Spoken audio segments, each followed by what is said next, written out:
السلام علیکم، آداب. میں ہوں آپ کے ساتھ سید انوار اللہ غوری اور منصف ٹی وی کے ایک خاص پروگرام خاص ملاقات میں آپ سبھی کا خیر مقدم کرتا ہوں. ناظرین، جیسا کہ آپ سب جانتے ہیں کہ ہمارے اس خاص ملاقات پروگرام میں ہم ہر وقت کسی نہ کسی ایک نئے مہمان کو آپ کے سامنے مدعو کرتے ہیں، ان سے باتیں کرتے ہیں. اور اس وقت ہمارے ساتھ آج کے جو ہمارے مہمان ہیں جن سے ہم ملاقات کرنے والے ہیں وہ شاہین گروپ آف انسٹیٹیوٹ کے بانی ڈاکٹر عبدالقدیر صاحب ہیں. ویسے تو یہ پیشے سے انجینئر ہیں، لیکن گلبرگہ یونیورسٹی نے انہیں فنون، تعلیم اور صحت کے شعبے میں بہترین خدمات انجام دینے پر ڈاکٹریٹ کی ڈگری سے نوازا ہے. تو اس وقت میں ڈاکٹر عبدالقدیر صاحب کا ہمارے اس پروگرام خاص ملاقات میں استقبال کرتا ہوں، خیر مقدم کرتا ہوں. سر، آپ کا استقبال ہے اس پروگرام میں، خیر مقدم. ناظرین، جیسا کہ آپ سب جانتے ہیں کہ شاہین گروپ آف انسٹیٹیوٹ کیا ہے، آپ سب کو معلوم ہوگا اور باضابطہ آپ لوگوں نے سنا ہوگا، اس سے واقف بھی ہوں گے کہ شاہین گروپ آف انسٹیٹیوٹ ایک بیدر میں واقع ہے. اور اس انسٹیٹیوٹ کے اندر نیٹ کے تعلق سے اور JEE مینز اور UPSC کے تعلق سے آپ کو کوچنگ بھی دی جاتی ہے.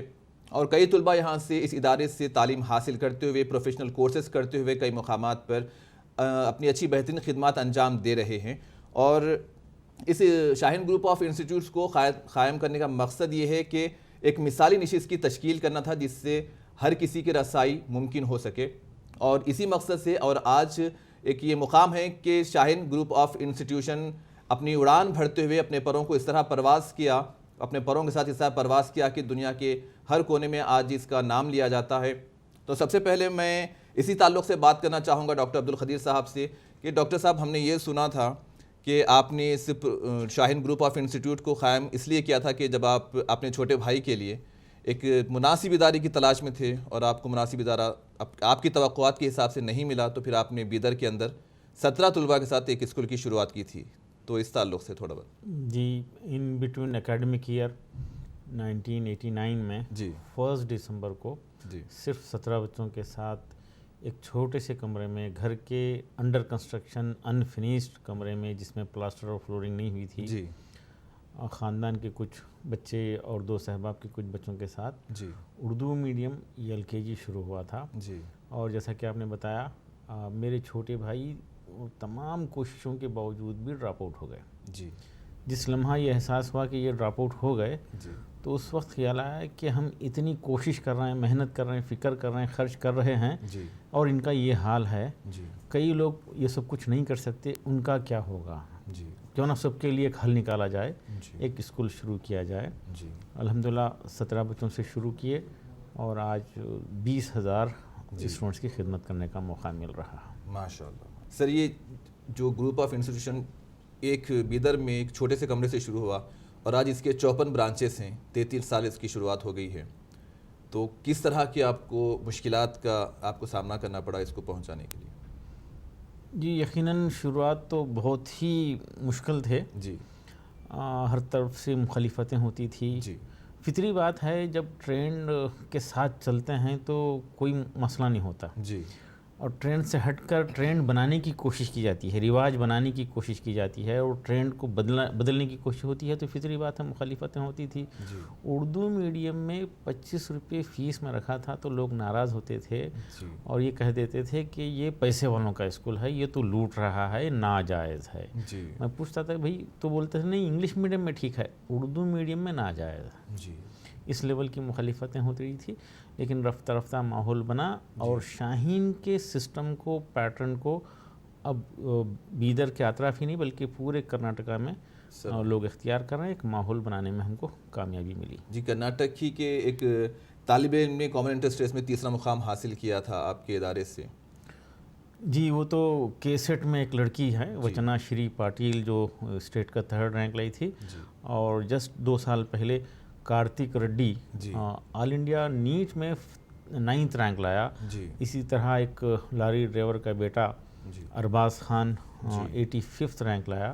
اور یہ بچے ماشاءاللہ 5 7 8 بچے ہمارے ایمس میں پڑھ رہے ہیں اور دلی ایمس میں 3 اسٹوڈنٹس ایڈمیشن لینے میں کامیابی حاصل کرے.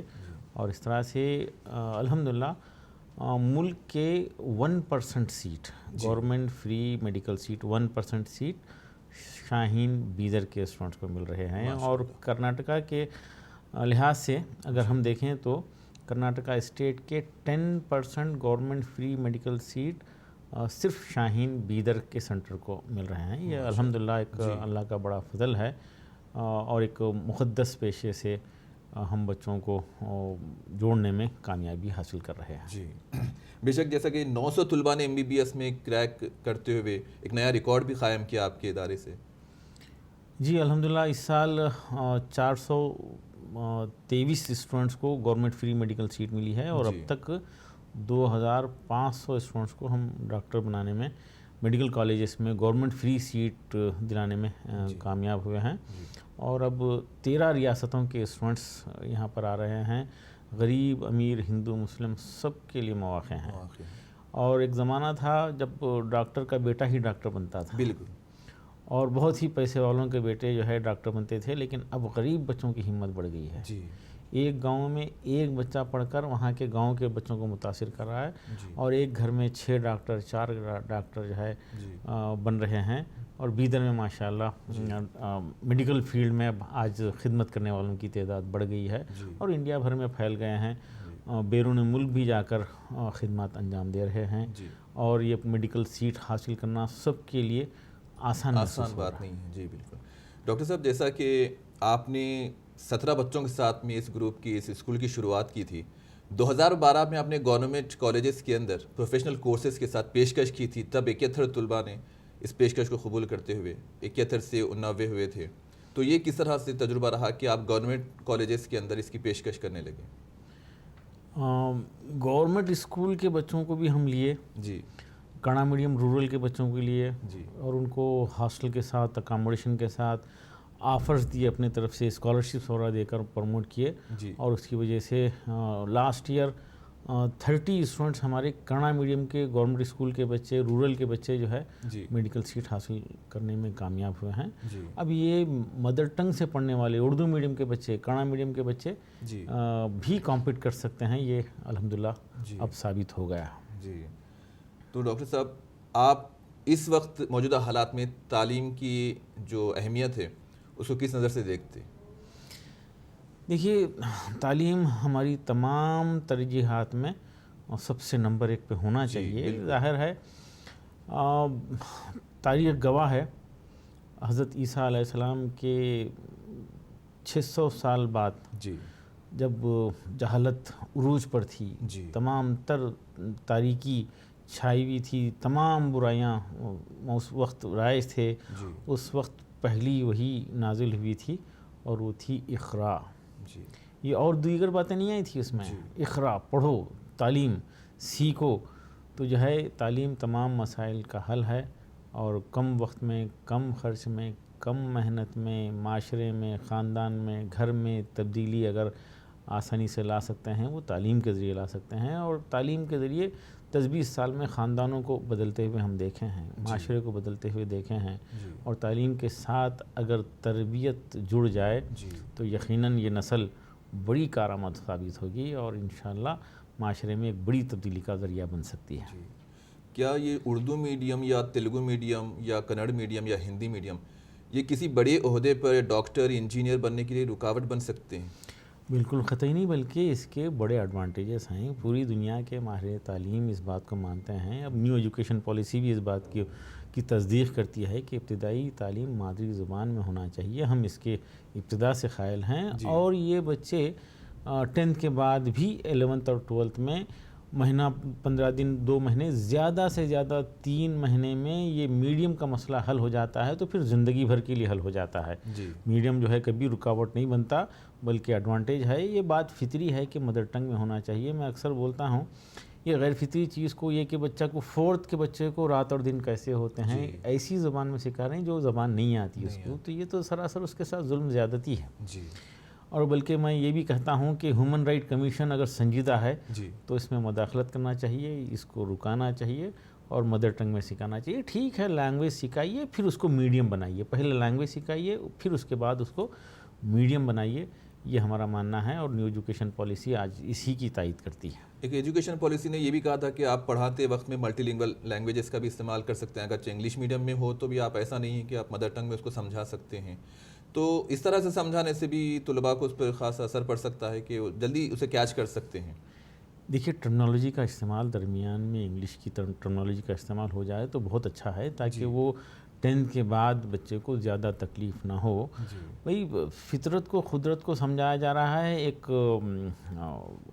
غیر مانوس زبان سے میں، تو یہ ٹوٹلی غیر فطری بات ہے، یہ ثابت ہے۔ جی، یہ تھوڑا آپ کے اس گروپ انسٹیٹیوشن کے تعلق سے، نیٹ کے تعلق سے تھوڑا آپ بتائیے کہ کس طرح طلباء نیٹ کے امتحان میں شرکت کر سکتے ہیں اور کس طرح سے میڈیکل کے اندر اپنی ایک سیٹ حاصل کر سکتے ہیں؟ دیکھیے بعض جگہ رواج ہے کہ جیسا کہ نارتھ انڈیا میں ہوتا ہے، بچوں کو 11th اور 12th میں جو ہے فاؤنڈیشن کے نام سے جو ہے بالکل لاپرواہی کے ساتھ اس کو بغیر محنت کے 2 سال گزار دیا جاتا ہے۔ جی، پھر اس کے بعد میں پریپریشن کے نام سے جو ہے 1 سال 2 سال 3 سال بھی لوگ ٹرائی کرتے ہیں میڈیکل سیٹ کوچنگ کے حاصل نام کرنے پر کے لیے۔ بہت جگہ پہ ایسا ہو رہا ہے۔ جی، تو ہمارا ماننا ہے ڈے 1 سے 11th میں ڈے 1 سے نیٹ ٹارگٹ پہ یا JEE ٹارگٹ کے ساتھ بچوں کو پریپریشن کرنا چاہیے، اور وہ ہم گزشتہ 25 سال سے یعنی ڈے 1 سے ہم اسی طریقہ کار کو اختیار کرتے ہیں۔ ہمارے پاس بورڈ کا پریپریشن الگ اور نیٹ کا پریپریشن الگ، یا پریپریشن اینڈ فاؤنڈیشن اور پریپریشن یعنی تیاری جس کو بولتے ہیں نارتھ انڈیا وغیرہ میں، وہ الگ الگ نہیں ہوتی، it is one and same. اور ہمارا یہ بھی تجربہ رہا کہ جو اسٹوڈنٹس نیٹ کے لیے اچھی تیاری کرتے ہیں وہ بورڈ میں بغیر کسی تیاری کے لیے 95% 98% مارکس اسکور کر لیتے ہیں، لیکن وہ 10th اور 9th اس کے انداز سے بچے مگنگ کر کے رٹ کے جو ہے لانگ آنسرس لکھنے کی عادت کر کے جو ہے بورڈ میں اسکور کر لیتے ہیں، وہ نیٹ میں ان کا اسکور نہیں ہوتا، اور وہ کوئی بڑی کامیابی نہیں ہے بورڈ کے اسکور کی۔ نیٹ کی کامیابی لائف لانگ ان کو خوشی دے گی، اس کا ان کو فائدہ ہوگا۔ یہ ہم کانسیپٹ کو سمجھے ہیں، اب یہ کانسیپٹ عام ہوتے جا رہا ہے۔ جی، آپ کے گروپ سے کوئی UPSC کے امتحان میں بھی کامیاب رہا؟ جی، ہمارے موٹیویٹڈ پروموٹڈ اسٹوڈنٹس ماشاءاللہ اب تک 4 اسٹوڈنٹس UPSC سکسیس ہوئے ہیں، اور پریلیمس میں بھی ہمارے اسٹوڈنٹ سکسیس ہو رہا ہے، اور ہم اب ڈگری کے ساتھ انٹیگریٹڈ کورس UPSC کا بڑی کامیابی کے ساتھ چل رہا ہے۔ ابھی ریسنٹلی ہمارا جو ہے رزلٹ آیا ہے BA سیکنڈ سیم کا، 100% ہمارے اسٹوڈنٹس سکسیسفل ہوئے ہیں اور آگے بڑھا ہے۔ ڈاکٹر صاحب، تعلیم کو آگے بڑھانے کے لیے سرپرستوں کا کیا رول ہونا چاہیے؟ دیکھیے سرپرستوں کو اس بات کا احساس ہو وہی کہ تمام تر ترجیحات تعلیم پہ دینا چاہیے۔ گھر کی آرائش، گھر میں فنکشنز اور دیگر اخراجات، پراپرٹی کا خریدنا، پڑوس میں جو ہے گھر کے قریب میں پلاٹ ہے سستے میں مل رہا ہے تو ساری طاقت لگا رہے ہیں، اور وہی صاحب جو ہے اپنے بچے کی تعلیم کے لیے اسکول کو جا کے بتا رہے ہیں کہ میں افورڈ نہیں کر سکتا۔ وہ قوم کیسے ترقی کر سکتی ہے جو اپنی اولاد کی تعلیم سے زیادہ اس کی شادی پہ خرچ کرتی ہے؟ ہمارے پاس بے شمار تقریبات ہیں، بے شمار تقریبات ہیں۔ مسلم پرسنل لا بورڈ بتاتا ہے کہ نکاح کو آسان اور مسنون بنانا ہے، لیکن جو ہے ہم نکاح جس کو میری سنت کہا گیا، جبکہ بتایا گیا ہے کہ بہترین نکاح وہ ہے جس میں کم خرچ ہو، تو یقیناً کم خرچ کا اپوزٹ ہوتا ہے زیادہ خرچ، اور بہترین کا اپوزٹ ہوتا ہے بدترین۔ بدترین نکاح وہ ہے جس میں زیادہ خرچ ہو، تو اس طرف توجہ دینا ہے، فضول خرچیوں کو ختم کرنا ہے۔ تمام تر ہماری ترجیحات تعلیم کے طرف ہونا چاہیے، اور تعلیم کے ذریعے کم وقت میں، کم خرچ میں، کم محنت میں ایک تبدیلی آ سکتی ہے۔ بعض لوگوں کا یہ سوچنا ہے کہ اگر ہم شادی کم خرچ میں کریں تو لوگوں کے اندر کیا وقار رہ جائے گا، لوگ سمجھیں گے کہ اس طرح کی شادی کی، یہ رواج کچھ عام سا چل پڑا ہے۔ دیکھیے وہ ہاں یہ بتاتے ہیں کہ فلاں ناراض ہو جائیں گے، آپ یقین کیجئے کہ کوئی ناراض نہیں ہوگا۔ اللہ اور اس کے رسول کو ناراض کر کے یہ 4 حقیر سے لوگوں کو خوش کرنے کی بات کرتے ہیں، یہ تعجب ہوتا ہے مجھے۔ اور جس کو میری سنت کہا گیا وہاں پہ اس کا مذاق اڑایا جا رہا ہے، اور اس کو بدترین شکل میں پیش کیا جا رہا ہے، اور وہاں پر شرکت کرنا بھی گناہ ہے، مبارکباد دینا بھی گناہ ہے، اور اس طرح سے پرہیز کرنا چاہیے۔ اور ہم رات میں 11 بجے جمع ہو رہے ہیں، 3 بجے تک جو ہے یہ تماشے ہو رہے ہیں، اس پر کوئی نہ کوئی توجہ دے، اس کو روکے۔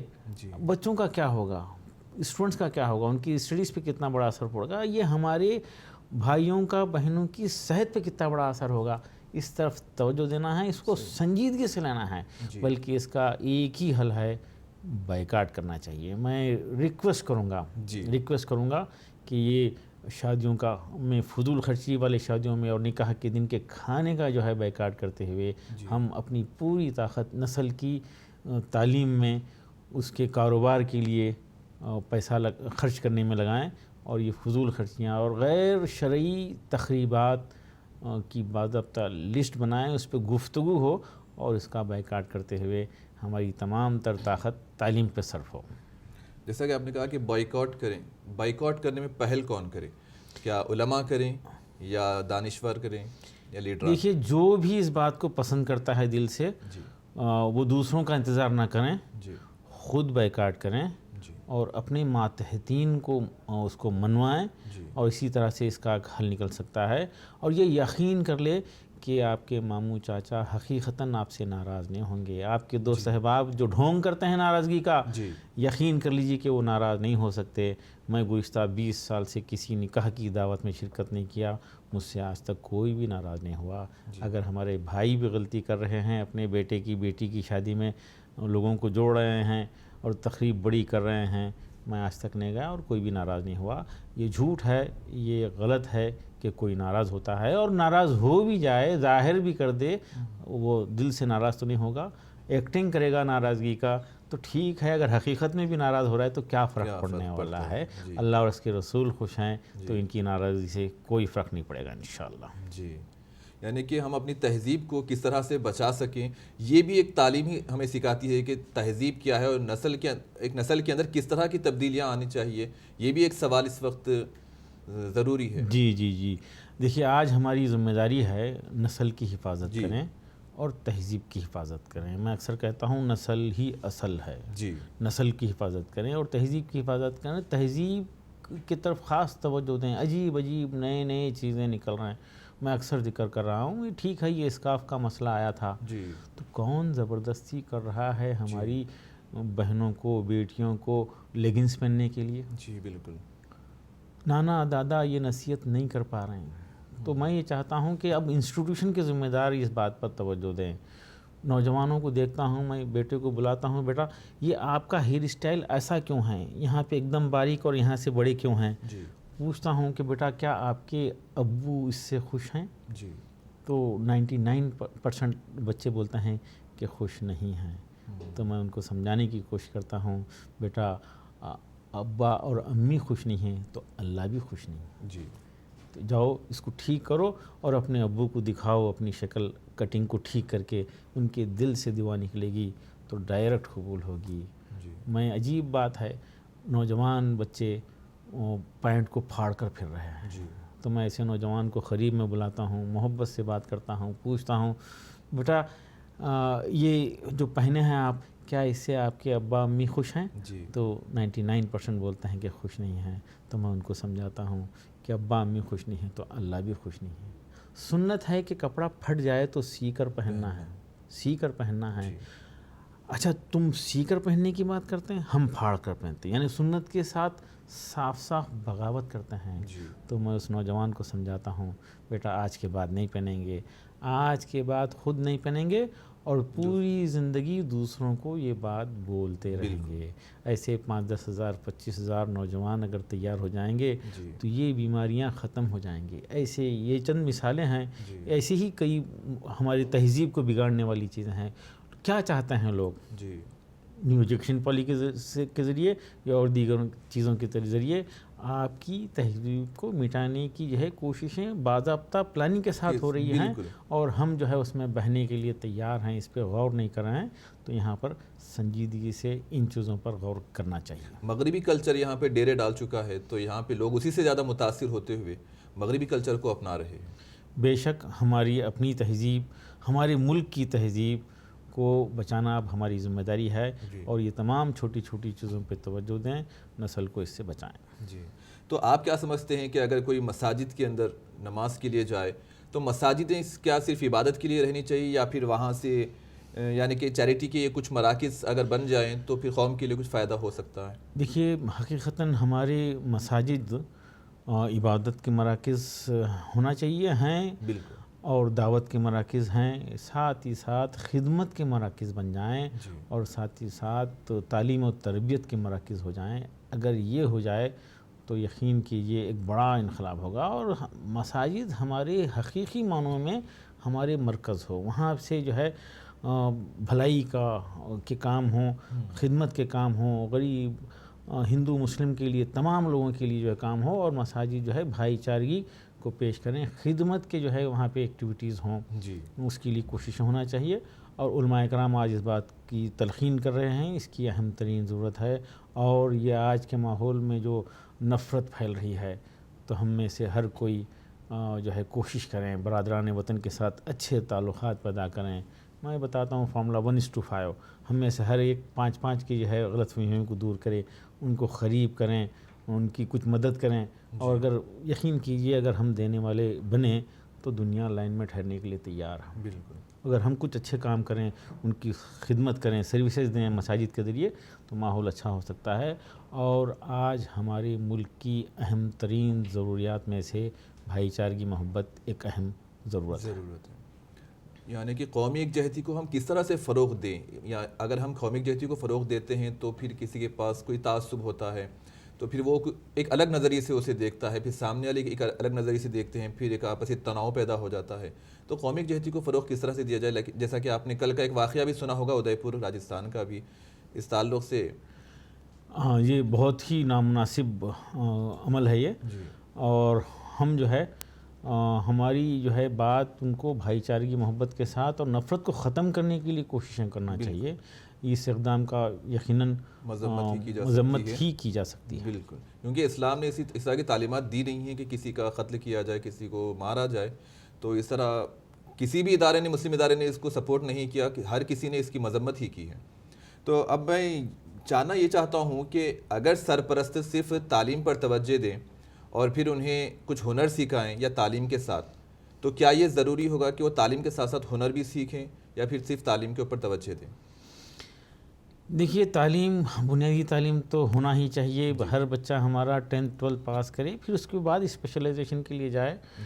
یہ تعلیم کے ساتھ ساتھ میں پیرنٹس سے ریکویسٹ کرتا ہوں، آپ ٹھیک ہے کہ بہت اچھی بات ہے، اپنے بچوں کو IAS IPS کی خواہش رکھیے، ڈاکٹر انجینئر کی خواہش رکھیے، ڈائریکٹر مینیجر کی بنانے کی خواہش ضرور رکھیے، لیکن ساتھ ہی ساتھ یہ بھی خواہش رکھیے کہ میری اولاد میرے لیے ثواب جاریہ کا ذریعہ بن جائے، میری اولاد میرے لیے جنت میں درجے بلند کرنے کا ذریعہ بن جائے۔ اگر یہ ہو جائے تو اولاد بھی کامیاب، ماں باپ بھی کامیاب، اور معاشرہ بھی کامیاب ہو جاتا ہے۔ یہ جو ہے ہمارے پیش نظر ہو، اور یہ ہو جائے تو پھر ظاہر ہے ڈاکٹر انجینئر بننا بھی آسان ہو جاتا ہے۔ آج کے ڈسٹریکشن کے ماحول میں خصوصاً کو ایجوکیشن بڑا شدید نقصان دہ ہے۔ اس کو ہم سمجھنا چاہیے۔ وہ جھوٹ بولتے ہیں، وہ لوگ جھوٹ بولتے ہیں جو کو ایجوکیشن کی تبلیغ کرتے ہیں یا تائید کرتے ہیں، جھوٹ بولتے ہیں، وہ بھی جانتے ہیں، لیکن وہ جھوٹی انا کی وجہ سے یہ کام ہوتا ہے۔ میں اکثر سروے کرتا ہوں، بیٹے بیٹیوں سے پوچھ لیتا ہوں،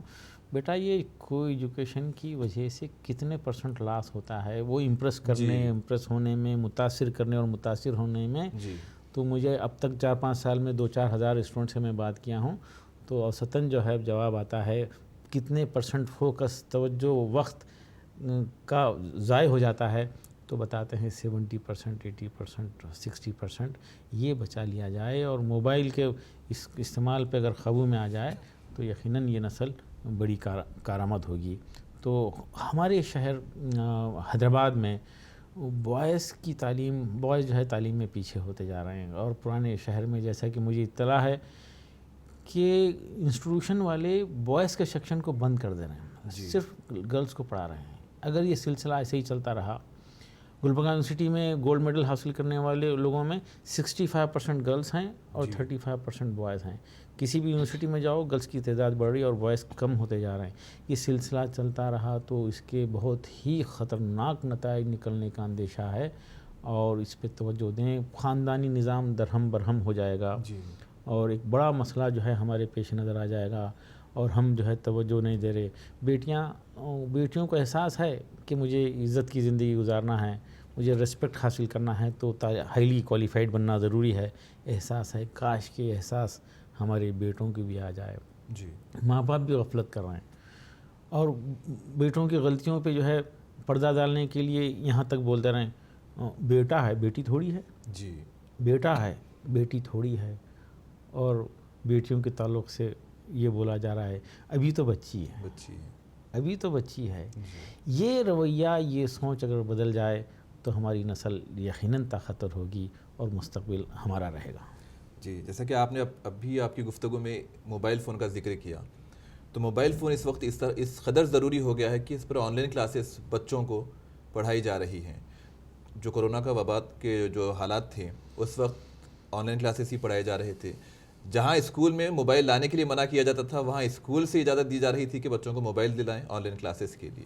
یعنی کہ حالات کس قدر تبدیل ہوتے جا رہے ہیں، وقت کس طرح سے موڑ لے رہا ہے.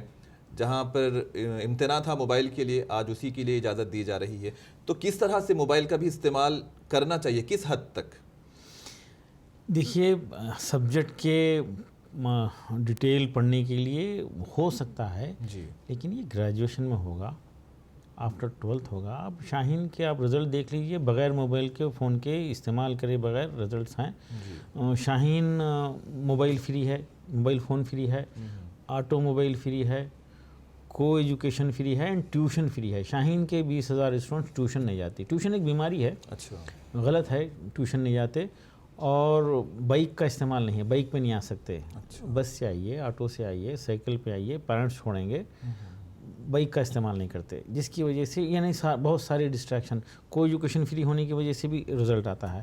یہ موبائل کا استعمال جو ہے مناسب نہیں ہے اور اس کو جو ہے گریجویشن میں ریسرچ وغیرہ کے دوران یقیناً اس کا استعمال ہو سکتا ہے. یہاں ہمارے تلنگانہ کے اندر جو کورونا وبا کا جو دور تھا اس وقت جو آن لائن کلاسز دی جا رہی تھی، فرسٹ اسٹینڈرڈ سیکنڈ اسٹینڈرڈ کے بچوں کو بھی موبائل سے جوڑتے ہوئے آن لائن کلاسز دی جا رہی تھی. 15% بچے اس کا فائدہ اٹھائے اور 85% بچوں کو اس کا نقصان ہوا ہے. اس کے نقصان کے اثرات بڑھتے جا رہے ہیں، وہ سلسلہ جاری ہے، اس کو روکنا چاہیے. یہ چھوٹے بچوں کو اسکرین ٹائم بھی جو ہے ان کی آنکھوں کے لیے، چھوٹے بچوں کے لیے شدید نقصان دہ ہے. اس کے لیے ماں باپ توجہ دیں اور یہ موبائل کو اوائڈ کریں. جی جیسے کہ آپ نے بتایا کہ لڑکیوں نے سبقت حاصل کی. کل ہمارے پاس بھی تلنگانہ کے اندر انٹرمیڈیٹ کے رزلٹس آئے، نتائج آئے تھے، تو اس میں لڑکیوں نے سبقت حاصل کی ہے. تو کیا لڑکیوں کو اپنی تعلیم کو آگے رکھتے ہوئے اپنے دین اور اسلام کا بھی خیال رکھنا ضروری ہے، یا پھر حالات کے حساب سے پھر جس طرح سے حجاب کا معاملہ آیا تھا تو حجاب کو ترک کرتے ہوئے وہ اپنی تعلیم کو آگے بڑھا سکتے ہیں؟ نہیں، ترک کرے بغیر بھی جو ہے ماشاءاللہ گریجویشن پوسٹ گریجویشن جا سکتے ہیں، سرجن بن رہے ہیں. کئی مثالیں ہیں. کوئی کمپرومائز جو ہے ہماری تہذیب پہ، کلچر پہ کی گنجائش ہی نہیں ہے اور نہ ہی اس کی ضرورت ہے. اس کو ہم اپنی تہذیب کی حفاظت کرتے ہوئے اس پر چلتے ہوئے بہت آگے بڑھ سکتے ہیں. اس کی بے شمار مثالیں ہیں. بوائز بھی پرفارم کر رہے ہیں جہاں پہ ڈسٹریکشن فری ہے. شاہین میں boys perform better than girls. لوگ حیران ہوتے ہیں اور تعجب کرتے ہیں کہ کیا ایسا بھی ہو سکتا ہے؟ ہاں ایسا ہو سکتا ہے، ہوتا تھا اور آئندہ بھی ہوگا اگر ماحول صحیح ہو اور ڈسٹریکشن فری ماحول اگر ہم دیں تو باعث اچھا پرفارم کریں گے انشاءاللہ. دینی اور عصری تعلیم کا امتزاج ایک طالب علم کے لیے کس طرح ضروری ہے اور کس طرح کارآمد ہو سکتا ہے؟ دیکھیے دینی اور عصری تعلیم ساتھ ہی ساتھ ہم لے کے جائیں. بچے کی انفیکٹ تمام تر تعلیمی ضرورت پوری کرے، انسٹیٹیوشن پوری کرے. یقیناً ناظرہ قرآن ایک اہم ترین تعلیمی ضرورت ہے، وہ ہو جائے. دینی تعلیم معلومات جو ہے اہم ترین ضرورت ہے، وہ بھی ہو جائے. شاہین جو ہے بالکل 25 سال تک عصری اسکول میں دینی تعلیم کی شمولیت کی بات کر رہا تھا اور ہم پریکٹیکلی کر رہے تھے، اور اب ہم دینی مدارس میں عصری تعلیم کی بات کر رہے ہیں. شاہین میں ایل کے جی یو کے جی فرسٹ میں قاعدہ پڑھاتے ہیں، سیکنڈ اسٹینڈرڈ میں ناظرہ قرآن کلاس میں پڑھاتے ہیں، پھر تھرڈ کے بعد بچوں کو ہم حفظ میں بھی لیے، خواہش مند ذہین بچوں کو حفظ میں لیے اور وہاں پر 80-20 کا فارمولہ اختیار کرے. 80% وقت حفظ کے لیے اور 20% وقت عصری تعلیم کے لیے، یعنی صرف میتھمیٹکس اور لینگویجز کے لیے دیے. اور یہ بچے 3rd 4th 5th میں حفظ مکمل کیے 5-10 دور کے ساتھ. پھر واپس 6 میں جانے کے بعد وہ اپنے ساتھیوں کے ساتھ مہینے 2 مہینے میں بہتر پرفارم کیے اور وہ ماشاءاللہ ڈاکٹر بننا شروع کر دیے اور غیر معمولی کامیابی ہوئی. اسی طرح ہم جیسے کہ میں بتایا ٹیوشن بین کر دیے تھے ہم، ٹیوشن بین کر دیے تھے. تو ٹیوشن بین کرنے کے بعد اس کے اچھے نتائج نکل رہے تھے. کچھ بچوں کو تو ایکسٹرا کیئر کی ضرورت تھی، تو ان کو ہم ایکسٹرا کلاس، اسپیشل کلاس کے نام پہ کچھ پڑھاتے ایک ڈپارٹمنٹ بنا دیے، ایک ریسرچ کر کے ایک سسٹم بنا دیے، اور ڈپارٹمنٹ کا نام رکھے AICU، academic intensive care unit, جہاں پہ میتھمیٹکس اور لینگویجز کو ٹھیک کیا جاتا ہے. جنرل وارڈ سے یعنی جنرل کلاسز سے جو بچے کمزور چل رہے ہیں ان کو لا کر ان کی میتھمیٹکس اور لینگویجز کو ٹھیک کر کے پھر واپس کلاس میں بھیجنا شروع کرے. یہ نہایت ہی کامیاب تجربہ ہوا، اور آج ہم نیو ایجوکیشن پالیسی کے جو فریم ورک کرنے والوں کو جو ہے کل پیش بھی کیے ہیں بنگلور میں یہ، اور اس کا بڑا فائدہ ہوا. اور اس میں پھر بعد میں ہم ڈراپ آؤٹ کے لیے باہر سے آنے والوں کو وہ سکسیس ہوئے. ایک طرف ہمارے حافظ بچے سکسیس ہو رہے تھے، دوسری طرف ڈراپ آؤٹ سکسیس ہو رہے تھے. تو 10-11 سال پہلے مجھے خیال آیا کیوں نہ یہ طریقہ کار انڈیا بھر کے حافظوں کے لیے اختیار کیا جائے. یقیناً وہ تو حافظ ہوتے ہیں تو ذہین ہوتے ہیں، حافظ ہوتے ہیں تو محنتی ہوتے ہیں. تو ہم حافظوں کے لیے اعلان کریں ان کو لیے، اور غیر معمولی کامیابی بھی ملی. اور یہ پروگرام کا نام رکھے ہم حفظ القرآن پلس، اور اس کے ذریعے اب تک 700-800 حافظ بچے جو کبھی زندگی میں اسکول نہیں گئے تھے وہ گریجویشن کر رہے ہیں، اور بڑی تعداد بچے گورنمنٹ فری میڈیکل سیٹ لے رہے ہیں. حافظ بچے کبھی زندگی میں اسکول نہیں گئے، کبھی گئے نہیں. یعنی کہ جو انگلش لینگویجز سے بھی جو نابلد تھے وہ لوگ بھی کچھ بھی نہیں تھے، کبھی بھی فرسٹ اسٹینڈرڈ بھی نہیں پڑھے تھے، صرف حافظ تھے. ان کو ہم لے کر عصری تعلیم سے جوڑنے کا ایک بہت ہی کامیاب تجربہ ماشاءاللہ ہوا ہے. اور اس کے 27 برانچز انڈیا بھر میں کام کر رہے ہیں. اور یہ 20 جولائی کے بعد حیدرآباد شہر میں لنگم پلی میں ایک برانچ شروع ہو رہی ہے. اسی طرح سرنگا پٹنم میسور میں ایک برانچ شروع ہو رہی ہے، کنکاپورہ میں برانچ شروع ہو رہی ہے. لکھنؤ میں 3 برانچز چل رہے ہیں. یہاں پہ مسجد حسن بنگلور روڈ پر کامیابی سے چل رہا ہے. اور اس کے لیے میں ملک بھر کے دینی مدارس کے ذمہ داران اور فکر مند حضرات کو بیدر مدعو کروں گا کہ آئیے بیدر میں دیکھیے، یہ ہمارے تجربے کو دیکھیے، اور حافظوں ہر حافظ تک، ملک کے تمام حافظ تک اس میسیج کو ناظرین سے خصوصی گزارش ہے پہنچائیے.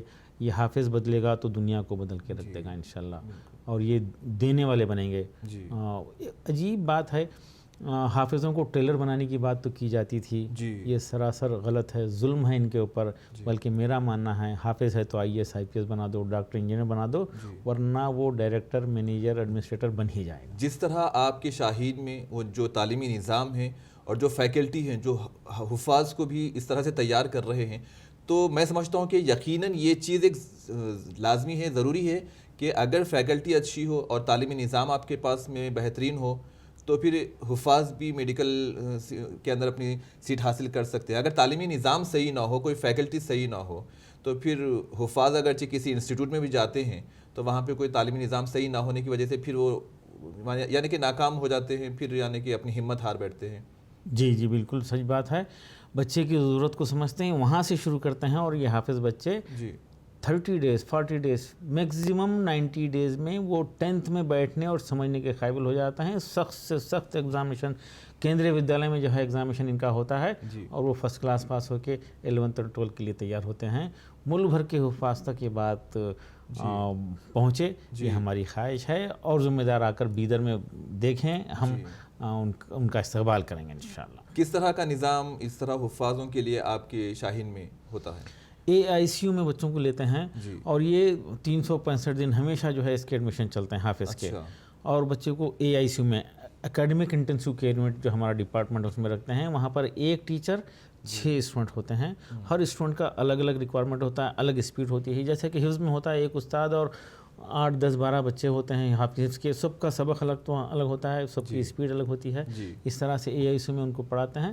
پھر بعد میں ڈائریکٹ ان کی ایج کے حساب سے، اگر وہ چھوٹا ہے تو 9th میں لے جاتے ہیں اس کو، اور کم عمر ہے تو 8 میں بٹھاتے ہیں، عمر زیادہ ہے تو ڈائریکٹ 10 میں بٹھا کے 1 سال میں جو کبھی اسکول نہیں گیا تھا، عصری تعلیم سے بالکل ہی نابلد ہے، اس کو ہم 10th پاس کرا کے عصری تعلیم سے جوڑتے ہیں. اور ماشاءاللہ یہ بچے گریجویشن کریں گے، اور ان کو ہم لائر بنانا چاہتے ہیں، حفاظ کو، علماء کو. گزشتہ سال ہمارے 5 علماء ڈگری کالجز میں انٹرنس، یونیورسٹیز کے انٹرنس ایگزامشن دے کر کوالیفائی کیے ہیں اور لا کا کورس کر رہے ہیں. حفاظ کو ہم ٹیچر بنانا چاہتے ہیں، ڈاکٹر بنانا چاہتے ہیں، انجینئر بنانا چاہتے ہیں، اس پہ میسیج کو عام کرنا چاہتے ہیں. اور 27 سینٹر ایسے چل رہے ہیں. ملک کے معروف علماء اکرام آئے، وزٹ کیے، دیکھے، اور ان کی خواہش ہے کہ اس نظریے خیال کو عالم کے کونے کونے میں پھیلایا جائے. جی، ایک کڑوا سچ ڈاکٹر صاحب یہ ہے کہ جس طرح آپ نے کہا کہ حفاظ بچوں کو لے کر آپ IPS ڈاکٹر وغیرہ کے لیے تیار کرتے ہیں، کچھ مقامات پہ ایسا ہے کہ اگر کوئی لڑکا انگریزی میڈیم کے اندر اپنے پرفارمنس کو صحیح نہیں دے رہا ہے تو پھر اسکول سے اسے نکال دیتے ہیں. پھر گھر والے بھی دیکھتے ہیں کہ یہ تعلیم کے قابل نہیں، انگلش میڈیم میں کمزور ہے، دماغی کمزور. ایسے طلباء کو لا کر مدارس کے اندر شریک کرواتے ہیں کہ یہ کم از کم حافظ بن جائے، کم از کم. اس طرح کی بھی سوچیں ہیں. تو کیا پیغام آپ اس طرح کے لوگوں کو دینا چاہیں گے؟ دیکھیے، کم از کم حافظ بن جائے یہ سوچ ہی غلط ہے. حافظ بہت بڑی چیز ہوتی ہے، بہت اللہ کا بڑا فضل ہے. یقیناً وہ ذہین ہوتا ہے جیسے میں بتایا، یقیناً وہ محنتی ہوتا ہے، اور اس کے لیے یہ دیگر کمپٹیٹیو ایگزامس وغیرہ بہت معمولی چیز ہوتے ہیں. ملک کے ہر حافظ کو جو ہے ہم انشاءاللہ یہ موقع دینا چاہتے ہیں، اداروں کو ریکویسٹ کر رہے ہیں. اور بڑے دینی مدارس جہاں پر گنجائش ہے، جگہ خالی ہے، تو ہم یہ حفظ القرآن پلس شروع کرنے کا مشورہ دے رہے ہیں. لکھنؤ میں 4 بڑے مدارس شروع کیے ہیں. بنگلور میں ایک بہت بڑا 60 ایکڑ پہ دینی مدرسہ ہے، جامع العلوم، وہاں پر یہ پروگرام شروع ہوا ہے. اور ساتھ ہی ساتھ مدارس جہاں پہ جگہ ہے، ہاسٹل میں جگہ خالی ہے، تو وہاں پر ہماری خواہش ہے، ہم لوگوں سے ریکویسٹ کر رہے ہیں، اور کئی مقامات پہ شروع بھی ہو گیا ہے، کہ 9 سے 12 تک کے ریسیڈنشل اسکول شروع کریں، مدرسے کے ماحول میں عصری تعلیم. یہ ایک بڑی نعمت ہوگی نسل کو جو ہے طاقتور بنانے کے لیے. اس کے لیے بھی ہم ریکویسٹ کر رہے ہیں، اور ایسے کئی ایگزامپل ہیں جو اس پہ عمل کر رہے ہیں. یعنی کہ انسان ایک طالب علم حافظ بننے کے بعد اس طرح کا یہ بھی سوچ ہے کہ اسے عالم کا کورس کروا دیا جائے، مفتی کا کورس کروا دیا جائے.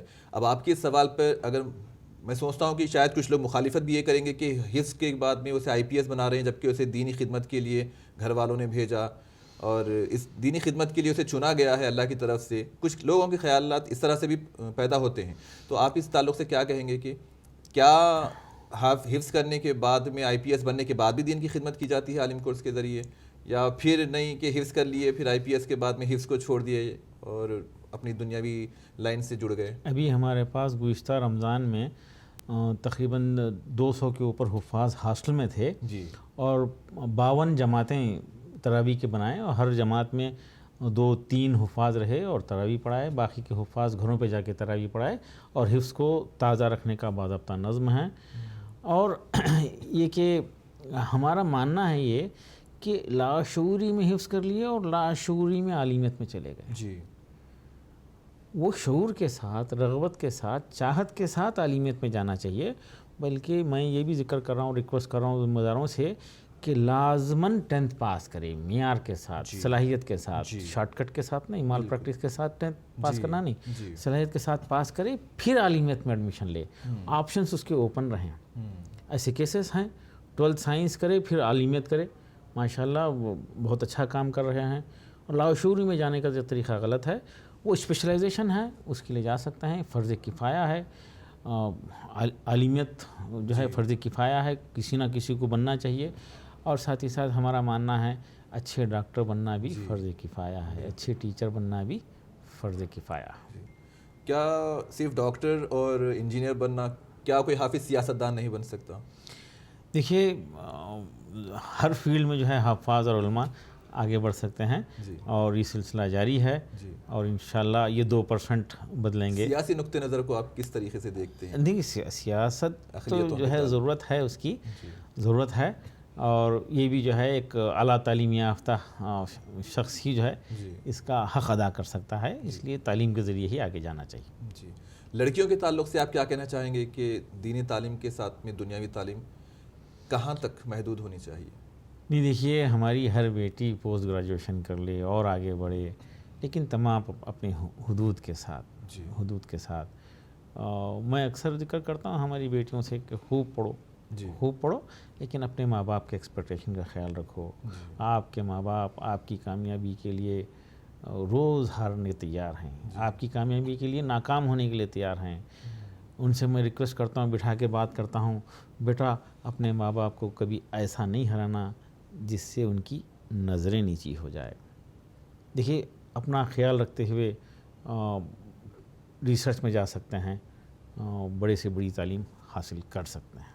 بہت ساری لڑکیاں اس وقت سوشل میڈیا پر ہیں اور سوشل میڈیا پر اپنے آپ کو نمایاں کرتے ہوئے، ظاہر کرتے ہوئے کچھ طرح کے اپنے ویڈیوز وغیرہ ہیں، تو کیا ان پر روک لگنی چاہیے یا پھر ان کے تعلق سے نہیں، سرپرستوں کو ظاہر ہے حدود میں رہتے ہوئے میں تو ہماری کچھ اسٹوڈنٹ کو کبھی نصیحت کر رہا تھا، وہ پوچھے کہ سر ہم شاپنگ کے لیے جانا چاہ رہے ہیں ہاسٹل کی لڑکیاں، تو میں ٹھیک ہے اجازت دے دیا، وارڈن کو بولا کہ ٹھیک ہے ان کے ساتھ جا کے شاپنگ کر لے کے آ جاؤ۔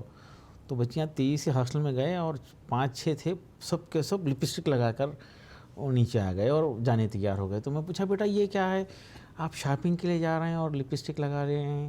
تو میں پوچھا کیا اس سے آٹو والا کم کرایہ لے گا یا جو ہے وہاں پہ ڈسکاؤنٹ بڑھ جائے گا یا برکت ہوگی، فرشتے کچھ مدد کریں گے؟ تو وہ بتا رہے ہیں کہ نہیں سر ایسی بات نہیں ہے، ایسی بات نہیں ہے، ایسی بات نہیں ہے۔ تو میں بہت ہی دکھ کے ساتھ بولا بیٹا تمہاری غلطی نہیں ہے یہ۔ تو وہ سمجھ گئے، وہ اپنی ماؤں کو، اپنے بڑوں کو ایسا ہی دیکھ رہے ہیں، یعنی کہ ہر چیز میں وہاں پہ لمیٹیشنس ہو، گائیڈ لائن کے حدود کے اندر رہتے ہوئے کام کریں۔ یہ جو ہے گھر کے بڑے جو ہے اس پہ توجہ دیں، بڑے نصیحت کریں، ماموں چاچا نصیحت نہیں کر رہے، نانا دادا نصیحت کرنے کے پوزیشن میں نہیں ہیں، تو اس کے لیے انسٹیٹیوشن یہ کام کریں، سماج کے ذمہ داران یہ کام کریں۔ اگر روکنے کی بات آئے ڈاکٹر صاحب، تو اس وقت سماج ایک نئی شکل اختیار کر گیا ہے کہ اگر کوئی شوہر اپنی بیوی کو کسی تعلق سے باہر جانے سے روکتا ہے، یا کوئی بھائی بہن کو روکتا ہے، یا کوئی سسر بہو کو روکتا ہے، تو پھر وہاں پہ ایک بحث کا، لڑائی کا ایک سلسلہ شروع ہو جاتا ہے کہ ہم پر اس طرح سے شک کیا جا رہا ہے، ہم پر اس طرح سے یعنی کہ ایک پابندی لگائی جا رہی ہے۔ ابھی یعنی کہ حکومتوں کی طرف سے بھی ایک طرح کہ یہ آیا تھا کہ 3 طلاق کے اوپر آپ مسلم عورتوں کے اوپر ناحق کے ظلم کرتے ہیں، تو پھر اس کو جواز بناتے ہوئے ایک طریقے سے ایک مشکلیں پیدا کر دیتے ہیں گھروں کے اندر۔ دیکھیے نسل کی تربیت کا اگر خیال رکھا جائے اور اچھا ماحول بچپن سے دیا جائے تو یہ مسائل اپنے آپ انشاءاللہ حل ہوں گے۔ اور جیسا کہ میں بتایا ہر ایک کے حدود ہیں، لمیٹیشنس ہیں، اس کا خیال رکھا جائے۔ اب جیسا کہ آپ نکاح کے تعلق سے کچھ بتا رہے تھے کہ نکاح کو آسان بنایا جائے سادگی سے، تو ہاں میں اپنی گفتگو میں ذکر کیا ہوں کہ ہماری جو ہے نکاح کو یقیناً آسان بنانے کے لیے کوشش ہونا چاہیے۔ مسلم پرسنل لاء بورڈ کی اصلاح معاشرہ کمیٹی اس کے لیے خصوصی مہم بھی چلائی ہے اور اقرار نامہ بھی بنا کر لگایا گیا ہے، اور نکاح کے دن کھانے کے رواج کو ختم کرنا چاہیے، اور وہاں پر صرف مجبوراً بیرون شہر کے لوگوں کو اور گھر کے افراد کے لیے کھانے کی گنجائش وہاں پہ دی گئی ہے، اور یہ بائیکاٹ ہی ایک اس کا حل ہے۔ میں ذکر کیا نا کہ بہترین نکاح وہ ہے جس میں کم خرچ ہو، تو بہترین کا اپوزٹ ہے بدترین، کم خرچ کا اپوزٹ ہے زیادہ خرچ۔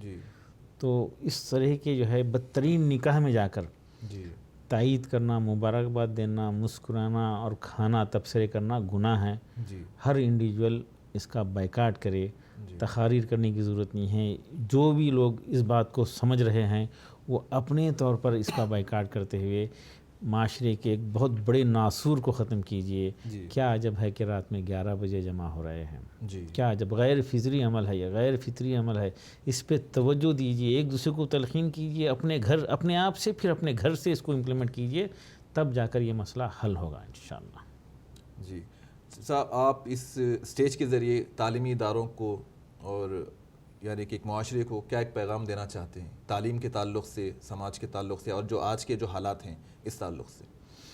بس یہی خواہش ہے کہ جیسا کہ میں ذکر کیا، نسل کی حفاظت اور تہذیب کی حفاظت، یہ دونوں چیزوں پہ توجہ دیں، اور طلباء کی تمام تر تعلیمی ضرورت ادارے پوری کریں، اور یہ ٹیوشن کلچر ختم ہو، اور کمزور بچوں کو نکالنے کا ایک ایسا عجیب رواج ہے. LKG سے 9 تک لا کے 9 میں نکال کے پھینک دے رہے ہیں اس کو. جی. احساس ہی نہیں کرے صرف ہمارا رزلٹ اچھا ہے, ہم 100% رزلٹ کے قائل ہیں, ہمارا اسکول معیاری ہے, بلکہ شاہین میں کمزور بچے پر توجہ دی جاتی ہے, نکالے ہوئے بچوں کو لیتے ہیں. جیسا کہ میں کہتا ہوں, گھر کے کمزور کا خیال رکھو, گھر ترقی کرے گا. جی. خاندان کے کمزور کا خیال رکھو, خاندان ترقی کرے گا. ملک کے کمزوروں کا خیال رکھو, ملک ترقی کرے گا. اسی طرح اسکول کے کمزور بچے کا خیال رکھو, اسکول ترقی کرے گا. یہ نکال پھینکنے کا رویہ بدلنا چاہیے, اور یہ ٹیوشن کلچر بھی ختم ہونا چاہیے. تمام تر تعلیمی ضرورت اسکول پوری کرے. اس کے ذریعے ایک بڑا چینج کی ہم امید کر رہے ہیں انشاءاللہ. جی بہت شکریہ ڈاکٹر صاحب. تو ناظرین, ہم آپ کو بتا دیں کہ شاہین گروپ آف انسٹیٹیوٹ کے ڈاکٹر محمد عبدالقدیر صاحب تھے جو آج ہمارے اس خاص ملاقات پروگرام کے مہمان تھے. میں آپ کو بتا دوں کہ ڈاکٹر صاحب کو معاشرے کی بےلوث خدمت کے لیے گروکل اور ضلع سطح پر ریاستی ایوارڈ ٹیچنگ رتنا پراشتی ڈاکٹر ملتج خان اور کرناٹک اردو اکیڈمی کے ایوارڈ سے بھی نوازا گیا ہے. اور اس وقت ڈاکٹر صاحب نے اپنا قیمتی وقت منصف ٹی وی کے ایک خاص پروگرام میں دیتے ہوئے ایک پیغام دیا ہے کہ تعلیم کو کس طرح سے عروج بخشیں, کس طرح تعلیم کو فروغ دیں, اور ساتھ ہی ساتھ نکاح کو آسان بنانے کی جو باتیں, بیحد مفید باتیں کہی ہے. یقیناً اس سے آپ سب کو فائدہ ہوگا. میں ڈاکٹر صاحب کا ہمارے اس پروگرام میں آنے پر بہت شکریہ ادا کرتا ہوں. ڈاکٹر صاحب کا بہت بہت شکریہ کہ آپ اپنا قیمتی وقت ہمیں دیا. تو ناظرین, یہ تھا ہمارا پروگرام خاص ملاقات. اب ہم ایک نئے پروگرام میں نئے مہمان کے ساتھ دوبارہ حاضر ہوں گے. تب تک کے لیے مجھے اور ڈاکٹر صاحب کو دیجیے اجازت. اللہ حافظ.